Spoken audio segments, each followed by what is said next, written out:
evening and welcome to DJ and TV tonight. It is Wednesday and it is time for us to kind of get our thinking hat on tonight because we're going to be talking about communicating with our couples with Artem. Good evening, Artem. Good evening, John. How are you? I am doing well, doing very, very well. Thank you for joining me tonight. Yeah, no, I thank you for having me. I know it's hectic days right now, but I appreciate the fact that you're taking the time to do this. And I'm sure everybody watching definitely appreciates the time that's being put in. Oh, hang on a sec. I've got a video player that just decided it was going to pop open. So sorry about that. Yeah, this is a time for a lot of us where, as we were talking before, it's this unknown, it's this craziness, but there's things that we can do for our business and for ourselves to kind of at least have a little bit of a sense of normalcy. Is that a good way to describe it? Sure. Yeah. I think that's what we're all striving for. I guess normalcy is subjective, like everything else in life, right? Especially right now. It is. So Artem, kind of give us a little insight here. I've got a couple of things I'm doing while you're talking. Give us a little what we're going to be touching base on tonight. Sure. I really wanted to make sure we discuss communication and what that truly means. I guess communication can take on many forms. I just feel like right now we are going through a point where communication is so imperative. And I don't mean just in the event space. I feel like it's always very imperative in the event space. But I just feel like when you look at the workforce, and I've had conversations with many in the corporate area, in the corporate field, where you're looking at generational differences. Mm-hmm. You're looking at specific generations being in the workforce needing to work together. You're looking at audiences, specific audiences, where I'm sure there's tons of material for entrepreneurs looking at how do I reach a certain demographic? How do I speak to X, Y, and Z? How do I speak to this generation? How do I speak to this demographic? And all of that really boils down to communication.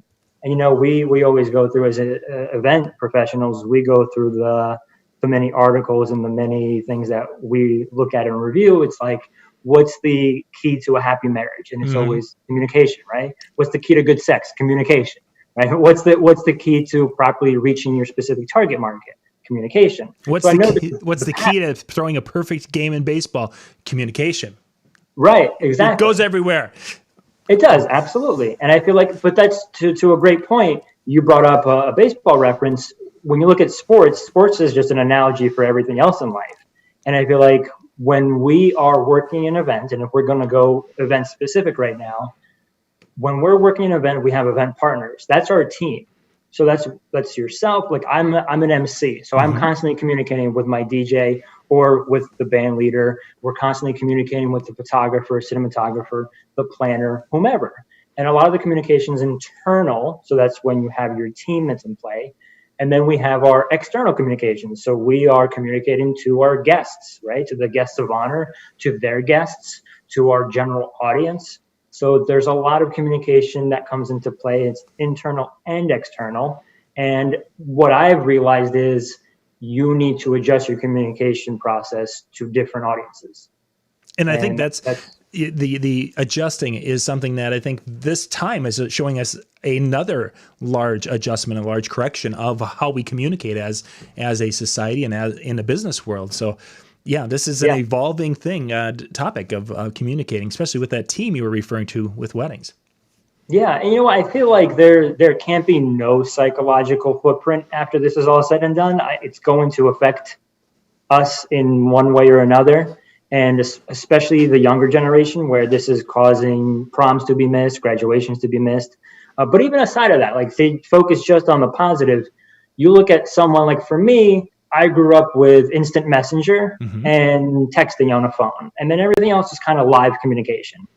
And then someone right now that's in high school, they've got, I can't even list the amount of social media networks, the opportunities that they have to communicate. And then they have the opportunities to communicate well or not so well. So that's what I think happens. Like so many doors are available, but do you open them or do you keep them shut? And how they utilize those doors, I think, is probably the interesting thing. this from our generation and such, where we learned as these technologies were coming through, we communicate differently from platform to platform. And it's interesting for me watching my younger children as they're getting into using some of these different platforms. They don't communicate that much differently from platform to platform to a point. They may put up different content, but when they're communicating with their peers or what have you, it's like I feel like almost at times as I'm watching them, like it's like a bull in a china shop. It's going to be this methodology of communication, which brings me back to these. It's like, okay, as we're working with this generation, as they're going to come up, is it something that they're going to be expecting more of a kid's glove type of a treatment or what have you, because they're going to react and communicate one way and we have to be the flexible ones? Or is it going to be something that they're going to evolve their communication skills to be softer? Sure. That's a great question. I think you bring up a good point of just evolution. I think we're all going to kind of have to meet in the middle if we want to make it work. And I think the key to really effective communication is empathy. I remember attending an event. It was a networking event. It was in a location where right next to where the event was, there was a restaurant. And so I selfishly had arranged for dinner with a friend right after that networking event. So as I'm at that networking event, there's this woman there that's holding court. She's got everybody around her, and all she's doing for about 20 minutes straight is just complaining about millennials and how they expect things too quickly. They don't communicate properly with her. And she went on and on and on, right? And we've heard all the stereotypes. Mm-hmm. And so she did that, and everybody was agreeing with her, and it was just like, it was great. It was like a court jester just doing their thing, right? She was, as the kids say, she was in her bag that night. So she was getting everything out of her system, and it was understandable. And then I started to have, after that event, I had dinner with my friend, and I asked her how her day was, and she was on the board at Columbia University reviewing different scholarship applications. And what they did was they had one-on-one interviews with those applicants. Sure. She goes, it was really hard. And I go, why was it hard? I mean, it sounds kind of fun. She's like, yeah, but there's so many amazing 17 and 18 and 19-year-olds that want these scholarships. And I looked at the flip side of like, I was just told by somebody 20 minutes ago that this is the worst generation ever possible. And now I have someone sitting next to me going, there's so many amazing people here within that age range that are doing amazing, great things. Mm-hmm. And I feel like just if you really look at it, every generation has the good and the bad. Every demographic has the good and the bad. So it really just comes down to, are we willing to be empathetic and are we willing to communicate properly? So you know how you look at certain things, and when there's divisiveness, I'm going to try to properly say this. When there's divisiveness, you look at one side going, so-and-so is trying to ruin things for me. Mm-hmm. And you look, the other side says, so-and-so is trying to ruin things for me. When in reality, no one's actively trying to ruin anything for anybody. They're just trying to do things that they feel is right. Yep. So I feel like, well, if we communicated better, and admittedly, we've never been a society amazingly great at it. So I feel like we're working our way towards it. There's an episode I saw of, just going back to sports. ESPN does the wonderful 30 for 30 documentaries. There was a documentary about Magic Johnson, and when his diagnosis came out and he had to leave the NBA because he found out that he was HIV positive. Yes. There was a scene where, and they kind of got into the history of it, and when things were kind of still a bit unknown. Mm-hmm. And so there was a scene where somehow this young child in an elementary school had contracted it, and it was through like blood transfusion, and he was being escorted out of the school and being driven away from the school. Yes. And the reason I bring up such a horrible scene is because there was a woman there into the camera just shouting and very irate and saying, go home, we don't want you here, blah, blah, blah. And, it was kind of very nasty and very unlike. I remember those. Yep, okay. Yep. So that exact scene I'm talking about. Oh, yes. Only too well. That was whole thing with Magic. He was one of my favorite basketball heroes back in the day. So that became, Got it. So, and that was going on. Like, I'm sure that was just captured on film. I'm sure there was multiple instances of that. And I looked at it and I took a step back and I thought, my gut reaction was, what a horrible person. Yeah, precisely. That's what you would jump to. Why is she doing that? And I took a step back and I kind of thought to myself, this isn't probably what she is like all the time, hopefully not, for the sake of her family. But this is just a parent acting out of fear. Oh, for sure. Because their education wasn't there. We still were kind of wrapped around the ignorance of what it was. And all it was just a mother going into like protection mode. And that spewed, I mean, the wrong approach, but it spewed out of just not properly understanding herself, her environment, and everything around her. That was going on. Or that, yeah. Right. So I think that communication comes down to not only how do you communicate with others, or how do you communicate with yourself too, right? So that internal communication is not just internally amongst your team. How do you talk to yourself? So I've noticed that, like, if I'm positive around everybody else, I need to make it a point to be positive to myself. And also, if I'm having a bad day, no one should know about it, right? Like, it should be extended into, if I can be positive and make it a better environment for those around me, I in turn start to feel better. So I think it comes down to that. So again, this is an important part of the topic or conversation here, because we're living these types of situations, having the bad day.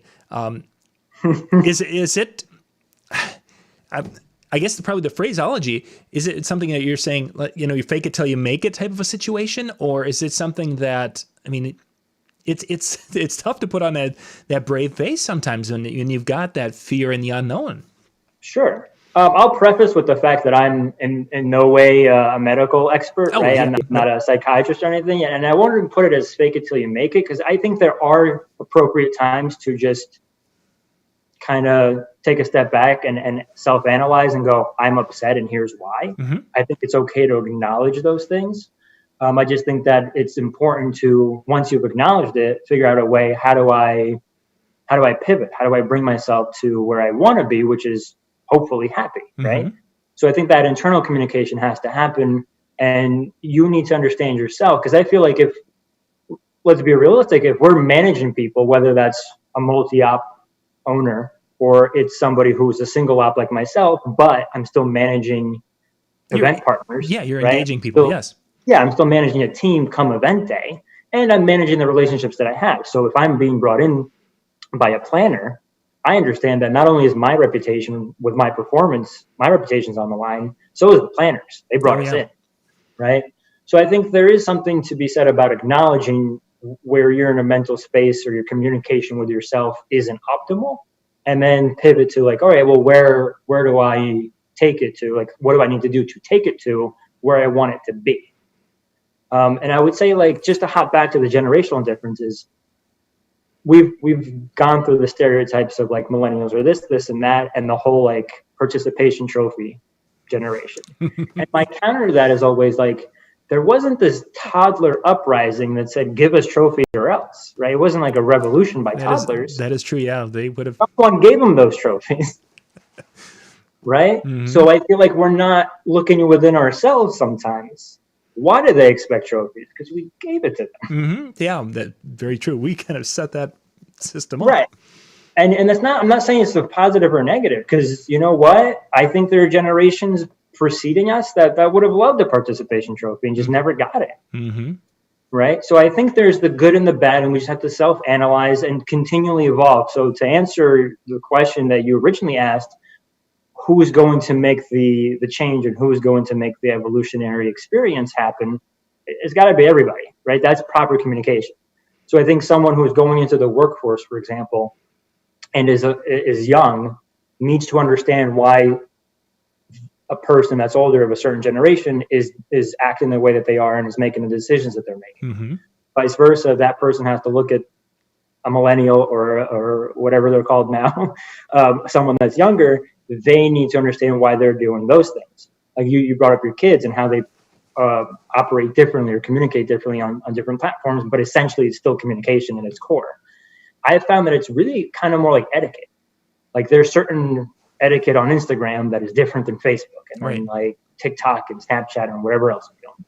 It's at its core the same. You're sharing stories, you're making videos, you're putting out visuals that help with the storytelling, but you're doing it in different ways, and there's different types of etiquette.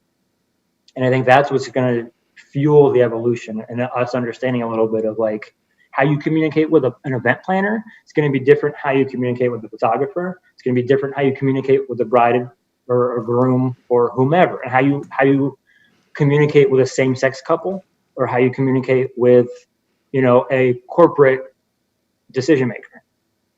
All those different things. There's different types of communication. I wanted to dig into, you used the word, talked about empathy before. That's obviously a needed thing in a variety of situations. Let's take that empathy concept and idea, and let's extend that into working with the team that we're going to be working with on a Saturday night at the wedding. Right. Because there's we see so many Facebook posts from DJs who are like, that photographer, that coordinator, talk us through a little bit how empathy would be able to help in a lot of those situations to not have that headbutting. Sure. That's a great point, and I'm not going to sit here and say that that's 100% avoidable, because it just is what it is. People are different. However, I think the best way to stack the deck in your favor, if you will, it needs to be proper communication prior to the event. So I think coming to a photographer and saying, here's my timeline, like it or leave it, is probably not a good way to start that conversation. Right? So communication, I feel like, needs to happen well in advance. So for me, the joke that I always use with my brides and grooms, and even with my planners that I work with, I don't want to even talk to you the day of. Like, everything needs to be set up prior. So that way the day of is about execution. So we know what we want to do, and we know we've gone over all the steps. Now we're going to just execute it that day. Now it's like showtime. We've gone through our process of like rehearsal, if you will, right? We've had the conversations. Now it's the live show. And I'm not saying specifically like a rehearsal dinner, but if you have a conversation with the wedding party prior, like, your wedding party should know who you are, in my opinion. Everybody does things differently. But the wedding party, especially those that are making toasts, or the parents specifically, they know who I am at least 2 weeks out. We've had phone conversations. We've maybe even done conference calls. We maybe emailed back and forth. Right. But they know who I am. I know who they are. I know what their intentions are. They know not to go past 3 minutes for a toast, or preferably a minute and a half. But the certain things, those elements are discussed beforehand. So I'm not taking them to the side and saying, make sure you bring your champagne flute with you when you go up there. In that moment, they know beforehand. I might remind them throughout cocktail hour, or just as I check in and prepare with them. But I think those conversations and that communication needs to happen beforehand. And going back to adjusting communication, that's a conversation that has to happen independently with a planner, with a photographer, with a cinematographer, bride, groom, parents, those that are toasting, the venue, whomever. So I think it just comes down to putting in that work, properly preparing, to make sure that the communication is just there. And sometimes you might have to pull it out a little bit more from one than the other. And not everyone is a event entertainer. Not everyone's an extrovert, right? That wants to have a conversation. But that's going to come down on you. This is why we're the hosts, right? So we coordinate the run of show. And so go ahead. Yeah, you gave us a laundry list of different entities that are involved with the wedding, and that's not other vendors, but just the people involved with parents and wedding party, what have you. When you're having those communications with these, are these more individual communications you're having, or are you trying to do something more as a group setting type of situation when you're preparing them for what to expect during the course of the event? Yeah, great question. If you have the opportunity to do separate individual conversations, I would suggest doing that, purely because it's easy to get that like big classroom eyes start to wander away situation where someone you're talking to, if you're talking to a group of 10 people, you might be connecting with 2 of them, but maybe the other 8, like, you don't know who they all are. For example, when you're on stage speaking and you're speaking to 1,000 people, but for the most part, you know who's in that room, whether it's event entertainers or a commission of dentists or an association of realtors. You know, for the most part, who you're speaking to and how to kind of angle that communication. When you're speaking to a wedding party, they might all have different types of communication that they're going to receive properly, right? That they're going to be welcoming to. So I think you might notice that the best man responds to this type of communication, and he'll only get back to you on a text. You realize that, Yes. the maid of honor is going to be sending you images, and that's how she likes to communicate. So those are all different types of communication, and one might be very formal. You're speaking to a colleague, you're speaking to an event planner. Another one might be very informal, where it's an event planner you've worked with 100 times versus one you've just started working with. Yes. Those are all different types of situations you're going to find yourself in, and I think it requires different types of communication. Let's talk about other vendors and how to you mentioned ones that you have worked with on a short term or in the first time, what have you, and then the more informal of ones you worked with. How do you break the ice when you know you need to have these communications with these people that first time? How do you break the ice to get, I don't want to say permission to contact them, but maybe that's the best way to describe it. Sure. Everyone likes to receive that introduction in a different way, understandably. So I get that. I think if you're talking about like an event planner, I would say for the most part, event planner, cinematographer, photographer, I think because we have that runner show and we have that entertainment breakdown, the appreciation level is already there just because of the fact that you're reaching out, right? And so the fact that it's just something that's, oh, I don't have to have this on my schedule, reach out to the person that has this timeline, it's coming to you before you even reach out. So if you're the person initiating that conversation, you're already kind of a step ahead. Mm-hmm. So I think for the most part, it's appreciated, and the best way to break the ice is to say, hey, I'm going to be the representative of the guests of honor. Maybe not do it in that way. Don't phrase it that way. Exactly. But in a sense, say, I'm going to be the entertainment.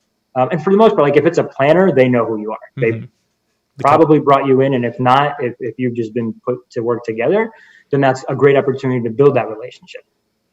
I think another thing that you could do if you really wanted to just go the extra mile, look at their work and pick out something that you admire. And when you make that initial contact, just go, hey, by the way, we're going to be working together. FYI, I love this that you did here. That was very cool. So everybody likes compliments. Mm-hmm. And I think it can't hurt to start off with that. And then another thing is if you can pinpoint based on what their information is online, I'm not saying go do deep dive research and stuff. But if there's something that's available online, like if it's part of their website or just casually part of their social media, and what I mean by that is if it's something they put up the last like 2 weeks, not like digging around 6 months into their social media feed. But if you find something that's of personal interest to you, you could use that as well. So you could say something like, especially if you're connected on social media. If you're not, then it's tread a little lighter. But I think it's pretty easy to start off with I just hopped on your website. I loved the so-and-so event that you did. I thought that's really cool. Can't wait to work with you. By the way, here's the information that I run through. Let me know of your thoughts, and let's have a conversation and schedule it. Just like, hey, let's talk. I love that idea, that concept of going and finding, especially when you can look them up on LinkedIn or Facebook or wherever. There's resources to find, hopefully, information on most everyone. So we've got this person though, and immediately as I'm thinking about sending that communication over, you have people who are maybe they get offended because they're like, I am so busy, I don't have time to deal with this. How do you, when you run into that person, how do you still be able to communicate with them because they are so busy? Right. I think it comes down, or it actually goes back to empathy, right? So like, okay, I get it. You're busy. In the back of my head, I'm saying we're all busy. Come on, bro. Right? There is that, yes. Yeah. But I will say that, okay, if you feel like, are you saying like they're not responsive because of that? Like they're sometimes I've had it where they're just, they're not responsive, or they get back to, I've been so busy. I've got to, did this go that, and, what did you need again? You almost feel like there's this mild blow off going on when it comes to that. And it's generally throwing back saying, oh, I'm so busy. That's one area that I have struggled over the years, especially when you're trying to, the bride says, hey, here's, Joni, the event planner or the catering manager's email. Just send her an email. She wants you to drop her a line. Okay, I do. And then I don't hear back for 2 weeks. Yeah, it's definitely tough. And I'm sure we've all run into that. One of the things that I've started to implement is that kind of like not necessarily a groupthink mentality. I'm not looking to single anybody out when I do it, but if I sense a little bit of resistance for whatever reason, I just put everybody that's involved on an email and just go, hey, I can't wait to be part of the team. And it's great that we're all aligned with making sure so-and-so's day is as magical as possible. Here's what I need. And I just put like a list of everything. And then if somebody, and I'll just say like, if you already gotten to me, great, thank you so much. If not, please get it to me as soon as possible, that kind of thing. So take a little initiative. When there is an event planner involved, it's obviously facilitated. It's obviously a lot easier, hopefully. But for the most part, I just feel like if we can empathize with where they're at, and I'll say, look, I know you have more than one client happening right now. I do too. But in their eyes, they're the only ones that we're working with, right? So I want to maintain that illusion to them. They know, like my clients know they're not the only couple that I'm working with, but I want them to have that feeling at least. So I want to make sure it's a creative team effort. So then I'll probably throw everybody on one email, or just try to get something together where everybody's on a call, or even like a conference call visually, and just say, hey, here's what I need everybody involved. I would not take it directly to the client. That's not their concern, and it shouldn't be anything that's part of their plate. And that's something that I've certainly, the reason I bring it up, because I've considered it, but I just don't think it's the right way to go. But I will say that I think the best thing to do is try to get, if you really like, it's like pulling teeth. If you really tried a couple of times, get everybody on one email, and then it becomes, not without saying it, but like you're the person that's holding this back. And so then they kind of start to get to that. I luckily have not run into that too much, but then they start to get to a point where they realize, okay, well, this team now depends on me. I feel like, going back to your baseball analogy, right? Like golfers don't have the same team mentality that baseball or basketball or football players do. So I think when you're part of a team, it creates a different type of communication within that team. And then it becomes, all right, well, psychologically it gives them that little bump where it's like, we can't do this without you. And that's pretty, like, that beefs you up a little bit. It's like, oh, I'm important. Sure. I'm part of this team now. So I think that gives you a little bit of a psyche uplifting sort of thing, where they go, okay, and now it's go time.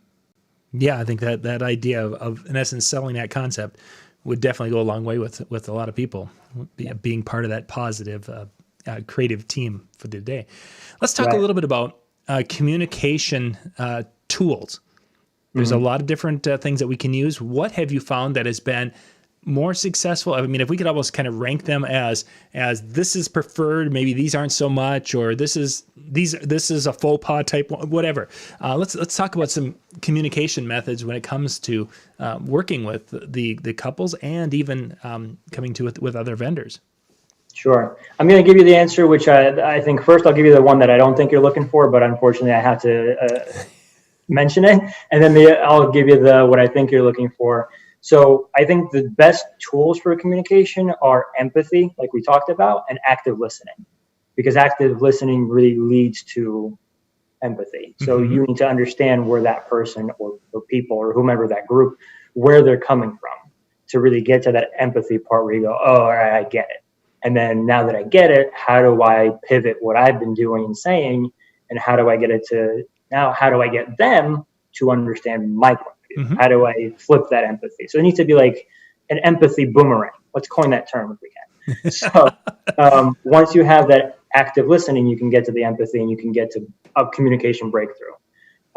Giving you the answer that I'm sure you were looking for in terms of like tools, as far as like email or phone or anything like that. The real answer is that I can't really rank them, because it comes down to who's comfortable with what. So this is like one of my favorite brides. This is an example I always use. She would respond to my emails via text message, meaning she would read the email and give me the answer, but texting it. Okay. So I'm like, just stay on one track. Like, please let me, for my sake, selfishly, I want to copy and paste things into my documents, right? So let's just stay on one thing. And the same thing with like email chains. We're like, let's just stay on one thing here. And like when you're working with the photographer and cinematographer and the planners, everybody likes to have their spreadsheet and everybody likes to have their timeline. Right. And when I'm producing things, I like to give the photo booth attendant their timeline, the lighting technician their own timeline. Everybody has little relevant notes just to their role. And so I create that. I go through that process. So I think that shooting back to how do you break through or how do you communicate, what are the tools, it really comes down to understanding what they're comfortable with. And I think it could be just as simple as, hey, what are you most comfortable with? And I think I've heard someone say before, which I agree with, like continue the pattern that they start. So if they reached out to you on a direct message on Instagram, keep that going until you can push for a call or whatever it is. But keep going however they started. If they emailed you, keep going with an email. If they called you and then you realize that texting is the best thing to do, go ahead and text. So I think it's figuring out what works for them, how do they initiate, and then also other factors. And by what I mean by external factors is like if it's the afternoon and they're at work, maybe texting or an email so they can look back at it later. Texting for like more immediate, because the thing is like they'll look at the text and then they'll put it down, and there won't be a reminder when they go home right. that they didn't respond to you, right? But in an email, hopefully they'll be able to put it on unread and see it. So if it's the middle of the day, maybe an email or text possibly is more appropriate if it's a quick sort of communication. If it's something where they like to have a specific time during the day where they like to talk to you, whether that's the evening or specifically like in the morning where they have that downtime, whatever, depends on what their job is and what their environment is. So it really comes down to like communicating through their channels of how they like to take in information. But I will say, traditionally, people like to watch, listen, and read. So based on those three things, especially if we're talking promotionally, I think you need to hit on those three. So for read, like if you're putting out content that people want to read, like a blog or an article, and then if you're talking about watch, it's something like this. It's yes. A YouTube video, or even posting something on Instagram that's a video. It's visual, photography, all that. And then as far as just like listen, podcast or a voicemail or an actual phone call, things like that. So watch, listen, and read are the key factors driving that. And then the tools really come into play of what's comfortable for them. I want to jump back. At the beginning, when you started answering the question, you talked about active listening and empathy. And then you talked as you continued on about having a timeline for the other vendors that you have prepared. Yeah. How do you arrive at that? And it's going to be a great example of your active listening. Give us an example of the conversation you would have with another vendor that you were preparing a timeline for, so everyone's on the same page. Sure. Well, when I say timeline, it's more so internal for us. So like if I'm producing and we're in charge of the photo station or photo booth and we're in charge of the lighting, those are our internal people, but they still get their own. So for example, a photo booth attendant doesn't care about lighting cues. They have nothing to do with it. And then vice versa, the lighting technician doesn't care about when the photo booth is open or not, right? And what the stipulations of it are. But when you're working with external, so it's kind of like, it's weird because they're internally part of the event partner team, but they're external to your team. Right. So when you're working with them, it's always good for you to understand what they're looking for. So a photographer might, depending on time of day, they might want to know what you plan to do during when they want to take them out for a sunset shot, right? So that's a conversation that should be had, right? And you're going to try to kind of plan out when that's going to happen.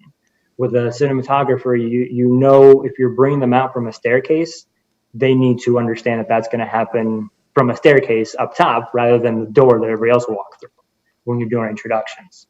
So it's just kind of the empathy of what's their role. Like, so my role as an MC, I know what it is, right? As far as cinematographers, I might not know how to work the camera or any of the technological stuff, but I know what they're trying to capture. Right? I might not have the shot list, but I know what they need to do, and I know they might need to push people out of the way. And even as a silly example, something I was taught by Mike Weeder to do for a long time, whenever I do my introductions, I'm personally a proponent of getting everybody up and lining them around the dance floor when people come into the room. Everyone does it differently, no problem, but that's what I like to do, and I feel like it creates more of an intimate environment when that happens.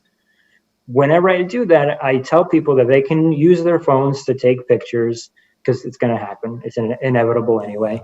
But I ask that they let the professionals capture the first shots. Sure. And by doing that, all it does is it gives them the cue, and they can choose to listen or not. I know that some may not.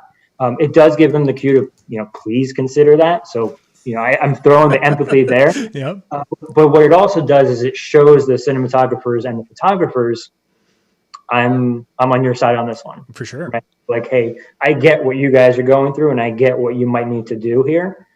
So let me try to stack the deck for you. So I think that's part of our responsibility when we put on those timelines and we create the run of show. When you're empathizing with what their role is, that's when you can create timelines that reflect what they're looking for and what their goal is as that specific event partner. And yeah, a conversation beforehand could be like, what are you looking for? What are you looking to get? And if it's just simple, if they're not aligned with kind of like where you are mentally, right, or with what type of service you're providing, and they might just say, my goal is to take pictures, right? I'm like, all right, can we get a little bit more out of that? That possibly. Yeah. If you can't, then that actually kind of gives you a little bit more of a blank slate to work with, and it could work in your favor where you get to run what's happening. Yeah, to set their shots up or set the activities up for them to shoot. Right, exactly. Spoken like a control freak, but I embrace it. Mm-hmm. Well, been there, done that. Yeah, I think we all are, and I have no problem with that. Yeah, there's those moments where it's like, oh, come on now. Okay, we'll make it happen. Yeah. Great concepts and great thoughts here that we're sharing tonight. And for those of you out there, if you've got any last minute questions, we got a few more minutes here, and we're going to be wrapping things up tonight. You can put those down in the chat session. A lot of people are just making some comments about their region of the country and such, and how working with other vendors and the communication varies from locale to locale, which we all know, 100%. It's just the way it is, and we're a big country with that. So, in a way, but I would also say, can I address that real quick? Yeah, I would say, as far as regionally, if that's something that you feel like isn't optimal where you are, that actually gives you a wonderful opportunity to be the person to initiate that. To create it. Right. So I feel like anytime you're upset with a situation, I could always look at it and go, well, how can I be the person to solve this? Because when you're the first, there's no greater advantage. Mm-hmm. For sure. There's been many times over the years where we've been the first at doing one thing or the other, and you are going into unblazed territory, yes, but people will, especially if they see a result of that or feel a result of that, they will not only embrace it, but they will talk about that to all of their friends, which is obviously what we like to do. Yeah. You want that word of mouth. Artem, we got a couple minutes left. Can you just kind of send us off with some thoughts to keep in mind? And you've put a lot of different thoughts into the communication, but things that people need to keep in mind as they are having these contacts with couples and other vendors. Sure. Well, again, going back to empathy, just knowing hey, what are they going through? What's going on in their head? And if it really comes down to maybe just reach out to a couple of photographers, reach out to a couple of cinematographers, reach out to your previous clients and say, what was going through your head when you were going through this process? So sometimes it just comes down to a little bit of research and understanding what's going on. I feel like a lot of people, if we're going to go with a wedding conversation, a lot of the professionals in our industry have gone through a wedding for themselves. They've gotten married. Mm-hmm. So it's a different mentality. And I realize every time when I go to a wedding as a guest, I don't have the mentality of a guest. We can't shake basically the professional critiques that constantly are running through our heads. But it's just understanding what is that performer doing or what is that cinematographer doing. So I think going back to empathy, just understanding everyone's role a little bit better will give you a huge advantage in knowing how to communicate with them. So it's you can't communicate with a child in the same way that you communicate with your spouse or with a peer. So you have to adjust. And let's say you can't communicate with your teenager in the same way that you communicate with your toddler. So it just comes down to, we constantly have to do this, right? So we're always adjusting our communication anyway, which is probably not as aware of it all the time. Mm-hmm, sure. But we're constantly doing it. So I interact differently with my peers in a networking setting than I do in a networking setting full of various industries. right? We're not making inside jokes about DJ facades, right? Right. We're not doing those things. We're trying to understand, what is this real estate agent going through? What is this financial advisor going through? So little things like that, where all we're doing is just pivoting. But I think proper communication comes down to understanding the other person's perspective, and then realizing or trying to realize what's going to make them understand my perspective. And I think the biggest thing, which I'll be honest, I don't like it, nobody likes it, but sometimes admitting when your perspective is wrong and jumping to another one. I've been wrong a couple of times here and there, and I've acknowledged it internally, and I've moved on and I've pivoted what I do. I think that's just the process of learning and the process of evolving. Going back to the start of our conversation, it's all about evolution, and we all have to make that effort. Excellent. Great stuff. Great stuff. Artem, if people want to reach out and ask questions or get in touch with you, what's the best way to do that? Sure. You can find me on social media. So as far as if you're hopping on Facebook, it's just Artem Lomaz. That's ARTEM LOMAZ. You can find me directly. You can shoot me a message. You can email me. It's artem@artemlomaz.com. On Instagram, it's very long. It's 93 Entertainment, all spelled out. However, if you just search Artem Lomaz, you'll get it right there. That'll be a little easier for folks. Yeah, a little bit easier.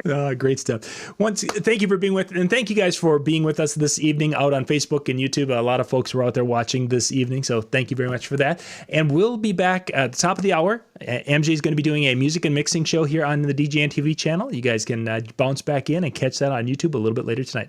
Artem, once again, thanks for being with me tonight. John, thank you so much for having me. I appreciate it. Bye, buddy.